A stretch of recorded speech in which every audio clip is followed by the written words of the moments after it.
भारत में वामपंथियों और कांग्रेसी इतिहासकारों लेखकों ने बुद्ध और बौद्धों का ऐसा भारत रूपी चित्रण किया कि बहुत सारे लोग उसके आगे तत्क्षण नतमस्तक होते चले गए।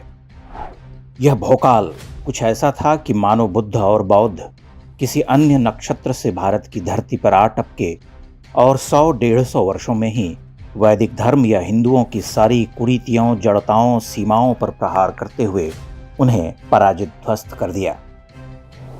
हिंदू तो बलि देने वाले, जात पात करने वाले, स्त्रियों का शोषण करने वाले लोग थे। गतानुगतिक, पोंगापंथी, भेदभाव पोषक और अवैज्ञानिक। ये आक्षेप सही थे या नहीं, यह बाद का विषय है। पहले यह सोचने वाली बात है कि बौद्धों के भीतर क्या चल रहा था। वे हिंदुओं से कितने भिन्न थे। वैदिक धर्म की कथित कुरीतियों से मुक्ति दिलाने वाले स्वयं कितने मुक्त थे। उनकी सामाजिक स्थिति कैसी थी, स्त्रियों की वहां क्या स्थिति थी, उनका कोई लोक भी था। इन सब बातों को जानने के प्रयास नहीं किए जाते। बौद्धों का लौकिक स्वरूप क्या था, कैसा था, उसका कोई आधार भी था। यह बात स्पष्ट है कि इस्लाम के आक्रमणों के बाद बौद्धों का पराभव सबसे तेजी से हुआ। स्वयं डॉक्टर अंबेडकर ने भारत में बौद्धों के पराभव और लगभग निर्मूलीकरण का सबसे बड़ा कारण इस्लामी आक्रमणों को ही माना है। नालंदा, उदंतपुरी और विक्रमशिला जैसे विद्यालयों और मठों के समाप्त होने के 100-150 वर्ष बाद ही बौद्ध भारत से लगभग समाप्त होते चले गए। जिन बौद्धों को भारतीय समाज का अगुआ, उनका पथ प्रदर्शक, नवोन्मेषी कहा गया, जिन्हें भारत के बौद्धिकों ने हमेशा हिंदुओं से श्रेष्ठतर ठहराया, वह मूलतः एक आधारहीन संप्रदाय था।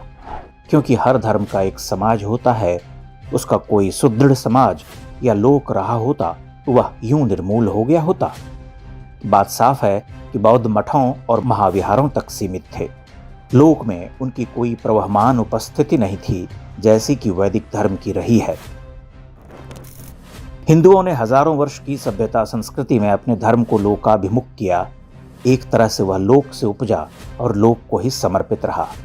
उसके देवता मूलतः लौकिक, सारे उत्सव, पर्व, त्योहार, रीतियां, नीतियां लौकिक, बल्कि वे इतने लौकिक और हमारे जीवन से नाभिनालबद्ध हैं कि उनके बिना हिंदू जीवन धारा की कल्पना ही बेमानी है।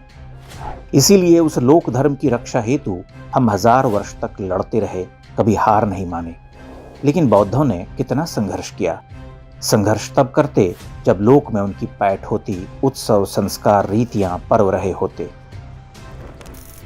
बौद्ध भारत से इतर जिन देशों में पनपे या टिके, उन देशों में उन्होंने धर्म अधर्म के सनातनी दर्शन को ही अपनाया। यह दर्शन मूलतः उपनिषदों से आता है। उन देशों में उन्होंने अधर्मियों को सबक सिखाया, तभी टिके रहे। उन संस्कृतियों के लोक में भी उनकी गहरी पैठ बनी तो वे बचे रहे। भारत में बौद्धों की पूरी उपस्थिति बड़ी अकादमिक और मठीय प्रतीत होती है। वह उपस्थिति केवल मठों, विहारों और मंदिरों से नहीं बचने वाली थी। आश्चर्य इस बात का भी है कि भारत में हिंदुओं और बौद्ध जैन मतावलंबियों को परम शत्रु के रूप में चित्रित किया गया। लेकिन इन तीनों ही पंथों के वास्तविक शत्रु को महान समावेशी और परिवर्तनकारी सिद्ध कर दिया गया। हिंदू और इन दो पंथों के बीच का संघर्ष एक साधारण राजनैतिक और वैचारिक संघर्ष रहा हो, धार्मिक तो कदापि नहीं था। अपवाद स्वरूप कुछ उदाहरण मिल सकते हैं, परंतु वे उदाहरण भी अंततः विराट सनातनी जीवनधारा में गौण हो गए। शास्त्रार्थ तो सामान्य चलन था, लेकिन एक दूसरे के विश्वासों और मान्यताओं का वैसा हिंसक ध्वंस कभी नहीं हुआ जैसा कांग्रेस काल के वामपंथी इतिहासकारों ने सिद्ध करने का भरपूर किंतु हास्यास्पद प्रयास किया। सबसे बड़ा उदाहरण इस देश के हजारों मंदिर हैं।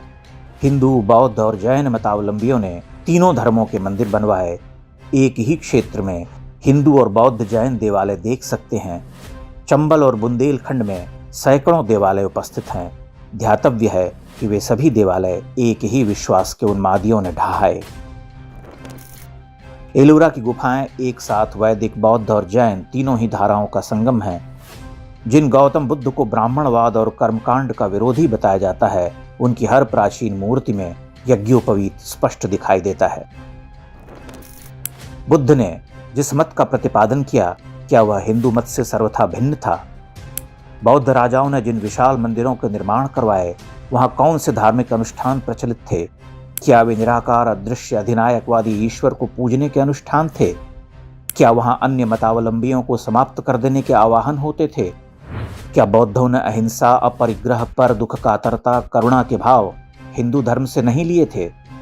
बुद्ध क्यों गौरव के साथ कहते थे कि राम उनके पूर्वज हैं? बुद्ध के प्रति लगभग सभी हिंदुओं में अपार आदर का भाव है।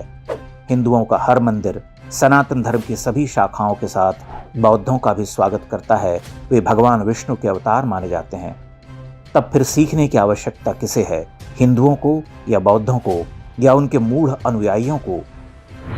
जिन इतिहासकारों अथवा लेखकों ने बौद्ध धर्म को परिवर्तनकारी, महान और समावेशी कहकर हिंदू धर्म का उपहास किया, वह इस प्रश्न पर क्यों नहीं विचार करते कि भारत में इस्लाम के आक्रमण से पूर्व उतने विशालकाय बौद्ध मठ क्यों और कैसे फल फूल रहे थे? अगर उन मठों पर हिंदू वरद हस्त नहीं था तो वे ढहाए जाने के साथ ही क्यों समाप्त होने लगे? क्यों बौद्धों ने सामाजिक रूप से उन आक्रमणों का प्रतिकार नहीं किया? अगर वे सामाजिक और लौकिक रूप से दृढ़ थे तो लड़ते जैसे हिंदू लड़ते रहे। स्पष्ट है कि कोई लौकिक रूप उनका नहीं था। जो था वह अत्यंत ही वायवीय, सैद्धांतिक, अकादमिक और मठीय था। वह पारंपरिक, लौकिक और सामाजिक रूप से गहरा रहा होता तो लड़ता, उसे तो एक अंधड़ ने उखाड़ फेंका। उसके पास राम, कृष्ण, हनुमान, देवी जैसे प्रतीक रहे होते जो आम जीवन से अभिन्न रहे हों, जिनसे आम प्रेरणा, शक्ति पाते रहे हों और उनकी ही शक्तियों से लड़ते भिड़ते हुए धर्म रक्षा के लिए प्रतिबद्ध हुए हों तो वे भी बच जाते। उनके पास रीति नीति, लोक पर्व, त्योहार, अनुष्ठान रहे होते तो बचते, परंतु नहीं बचे क्योंकि जड़ ही पोपली हो चुकी थी। हिंदुओं और बौद्धों में समानताएं तो बहुत हैं, बहुत सारी विसंगतियां भी हैं, लेकिन दोनों ही धार्मिक विचारों के आगे चुनौतियां एक जैसी हैं। दोनों के शत्रु एक ही हैं। हिंदू और बौद्ध कभी एक दूसरे के अस्तित्व के लिए चुनौती नहीं बन सकते, क्योंकि दोनों की वैचारिक भूमि एक है। दोनों को यहीं से खाद पानी मिलना है। मुल्ला, मिशनरी और मार्क्सवाद न हमारे सगे हैं, न उनके, न आपके।